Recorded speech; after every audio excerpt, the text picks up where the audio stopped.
Seguimos en Buenos Días Salud y ahora cambiamos de tema. Le damos la bienvenida a la doctora Alejandra Sosa. La doctora Alejandra Sosa, que ya la vamos a poner en cámara y en micrófonos, es médico, oncóloga y paliativista. Nosotros conocemos a algunos profesionales en lo departamental, médicos generales que han elegido los cuidados paliativos como una diplomatura, como un posgrado, y de a poco aquí a nivel departamental se han consolidado equipos. Recuerdo hace algunos años atrás funcionaba muy discretamente el sistema de cuidados paliativos con una doctora que hacía un trabajo en solitario. Después se la reconoció a María Noel Suárez. Ella trabajó mucho tiempo, a partir de allí se reconoció la importancia de los cuidados paliativos y hoy por hoy hay un equipo en Casmer de cuidados paliativos, hay una profesional de cuidados paliativos en ACE y también hay profesionales de cuidados paliativos en la otra mutualista en Sanatorio Comeri. Inclusive la referente de la RAP, de la Red de Atención Primaria en Salud, es médico, pediatra y paliativista pediátrica. Trabaja en cuidados paliativos pediátricos. ¿Por qué vamos a plantear el tema este? Nos llamó poderosamente la atención este miércoles cuando concurrimos a una charla de Prudencia Uruguay, de este grupo de personas, de ciudadanos que trabajan en pro de la vida y de los cuidados paliativos y no quieren que se apruebe este proyecto de eutanasia y tienen sus argumentos y queremos conocer estos argumentos. Nos llamaba la atención esta doble especialidad de una profesional que cuando se presentaba decía: como verán, no acostumbro a entregar mi tarjeta profesional porque no creo que quieran buscarme como oncóloga y como paliativista. Doctora Alejandra, muchísimas gracias por estos minutos y empecemos por el principio, por vuestra especialidad y porque dentro de la oncología eligió también trabajar en cuidados paliativos. Muy buenos días para todos y muchísimas gracias por la invitación y también por el cálido recibimiento que tuvimos en Rivera, que fue fantástico. ¿Por qué la oncología? La oncología a mí me llamó la atención desde el pregrado, desde que estudiaba medicina. Yo le contaba a una persona que justamente me preguntaba en Rivera por qué había elegido oncología y le dije: cuando yo empecé en cuarto año a la clínica, cuando empezamos a tener contacto con los pacientes, el grado 2 de medicina, el asistente, nuestro primer docente, nos dijo en una sala amplia en donde había aproximadamente 10 pacientes: repártanse y elijan una cama con un compañero y ese va a ser su paciente durante esta pasantía. Rápidamente muchos se distribuyeron y quedé apartada y vi un señor que había quedado solito en esa cama, que nadie había ido a su lugar. Esto hace muchos años, yo hace 24 años que me recibí de médico, así que lo que les estoy contando fue cuando estaba en cuarto de facultad, 28 años atrás. Nunca me voy a olvidar, Julio Piñeiro, paciente del interior con un cáncer de pulmón. Fue mi primer paciente, fue mi primer maestro dentro de la medicina y de la oncología, mucho más de lo que me pudieron enseñar los libros y los profesores, porque son los seres humanos, los pacientes, quienes con su historia y con su patología nos enseñan mucho más a los médicos. ¿Por qué la oncología? La oncología porque aprendí con Julio que son pacientes que lamentablemente se piensan que el tener cáncer es como una ecuación igual a muerte. Y afortunadamente, en estos 20 años que llevo de oncóloga, la oncología maravillosamente ha avanzado. Cánceres que cuando yo estudiaba oncología y cuando me recibí eran cánceres que tenían un pronóstico de vida muy corto, hablamos de meses, ni siquiera años, hablamos de muy poquitos meses.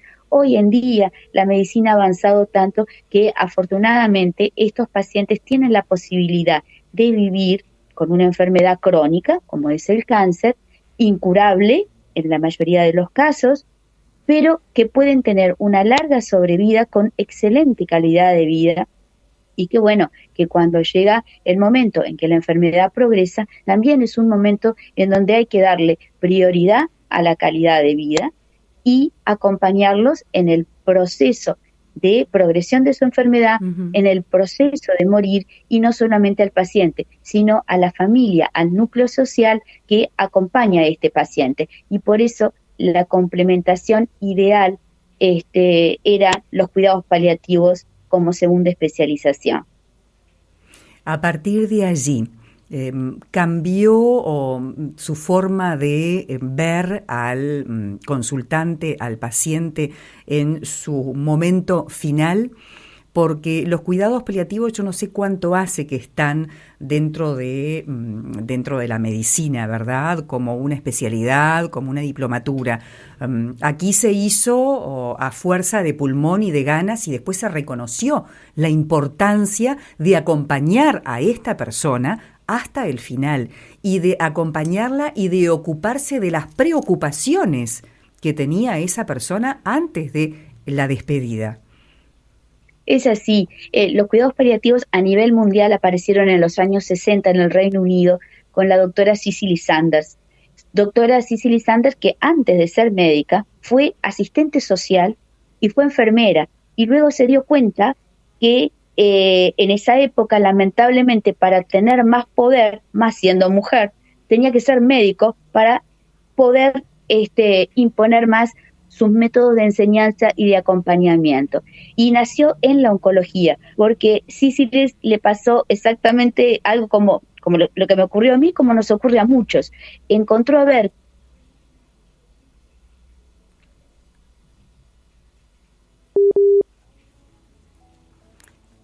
Vamos a volver a comunicarnos con la doctora, porque perdimos el contacto. A ver si tenemos suerte. Estamos charlando con la doctora Alejandra Sosa, médico, oncóloga, paliativista, sobre su especialidad y por qué eligió cuidados paliativos. Ella nos estaba haciendo un raconto de en qué década surgió, ¿no?, el cuidado paliativo, y quién fue la que creó todo el protocolo, la que se preocupó o vio con otros ojos esta situación, esta realidad, Alejandra. Sí. Cicely se empezó a ver que estos pacientes no eran vistos por los médicos, ya no pasaban a verlo. Como que lo Enfermería pasaba quizás dejaban como para que se muriera. Estaban totalmente de lados, eran pacientes que ella misma siempre describía, los observaba solos, en posición fetal, mirando generalmente hacia la pared y sin ningún tipo de atención. Y ella empezó a agarrar una silla y a sentarse al lado de esos pacientes, primero en silencio, segundo les empezó a conversar y empezó a interesarse por su vida. Yo siempre cuento y siempre comento, y lamentablemente en la medicina muchas veces nos olvidamos. Los médicos, el personal de salud, porque cuidados paliativos no es el médico, cuidados paliativos es un equipo interdisciplinario con psicólogos, asistentes sociales, terapeutas ocupacionales, asesores espirituales. Somos un gran equipo, trabajamos en equipo porque es imposible trabajar solo. No somos islas, todos tenemos que nutrirnos del saber del otro. Y en ese acercarse a las personas, ella pudo intercambiar mucho y aprender mucho de los pacientes, quienes les enseñó cómo era el proceso de morir, qué era lo que ellos sentían, qué era para ellos importante, y hacerles sentir lo que nosotros transmitimos hasta el día de hoy con el legado de la doctora Cicely Saunders, es que toda vida es valiosa, no importa si tiene un órgano enfermo. Toda vida es sumamente valiosa, toda vida es digna de ser acompañada por un equipo interdisciplinario, y en los procesos de morir, toda persona puede encontrar un resignificado a su vida, puede dejar un legado, puede hacer cosas que en la sociedad mundial, pero en nuestra sociedad en particular, no estamos acostumbrados, que es utilizar ese tiempo para poder reparar errores que todos tuvimos en nuestra vida, pedir perdón, dar las gracias, decir te amo, y también despedirse de los seres queridos, si los tenemos, y dejar legado. Pero es un proceso sumamente importante, que por supuesto, y lo más digno, es tener a alguien que nos acompañe. A veces ya no tenemos familia, a veces las familias por distintos motivos, incluso hasta porque el propio paciente la alejó, no es culpa siempre de la familia, uno tuvo sus errores en la vida, pero se quedan muy solos. Bueno, nosotros como equipo de salud tenemos dentro de nuestras obligaciones, aparte de prescribir fármacos y hacer cada uno su trabajo, tenemos la obligación de estar ahí porque no estamos frente a un órgano enfermo, estamos frente a una persona que se enfermó y esa persona tiene un nombre, un apellido, tiene una historia, tiene un proyecto de vida que se truncó cuando se enfermó y ahora vive el último proceso en esta tierra y nosotros tenemos que acompañarlo de la mejor manera posible. Es reconfortante escuchar a usted, doctora, cómo y qué necesario es naturalizar la muerte. Todos nos vamos a morir. Y no se habla con esa paz, con esa frescura, porque realmente unos sufrirán más y otros sufrirán menos. Todos decimos, lo que no quiero es sufrir antes de morir. Quiero pasar de un sueño al otro, ¿no? Siempre se reivindica eso, porque tenemos, no sé si el miedo a la muerte o el miedo al dolor físico y al dolor espiritual. Creo que va por ahí, independiente si uno es creyente o no. Sí, eso escapa a todo credo y cuando se reduce la discusión sobre el final de la vida y sobre este proyecto en particular a que, bueno, las personas que son religiosas son las que están en contra, realmente es minimizar y eh, un gran error que tienen las personas, porque aparte los equipos de salud tratamos a las personas sin importarnos la religión que tienen, sin importarnos a qué partido político pertenecen o qué filosofía de vida que tienen. Para nosotros son personas y uno tiene que respetar el credo, la espiritualidad, el partido político al que pertenecen. Eso no interesa a la persona como un ser con todas sus dimensiones, con la dimensión social, espiritual, emocional y por supuesto la física. Nuestra sociedad y el mundo entero, pero nuestra sociedad en particular, la muerte la ve como un tabú, no se habla de la muerte. Hoy en día es normal y es muy sano hablar de la sexualidad, y hoy nadie se escandaliza porque hablemos de la sexualidad, nadie se escandaliza porque hablemos de la droga, ¿no? Pero lamentablemente si hablamos de la muerte es algo que enseguida alguien en algún momento dice, mira si vamos a estar hablando de este tema en esta charla, vamos a dejar ese tema para otro lado, vamos a hablar de cosas lindas. ¿Y por qué la muerte tiene que ser algo feo? Si en realidad nosotros desde el momento que nacemos sabemos que vamos a morir.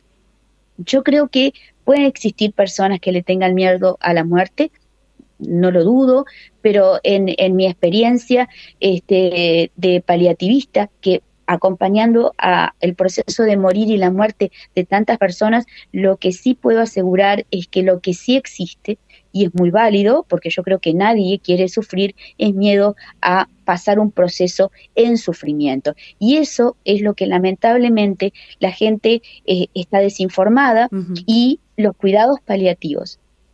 Tenemos la capacitación de decirle a la población que no hay que tener miedo al sufrimiento, porque en un equipo experimentado en nuestro país hay muchos profesionales que están muy bien formados.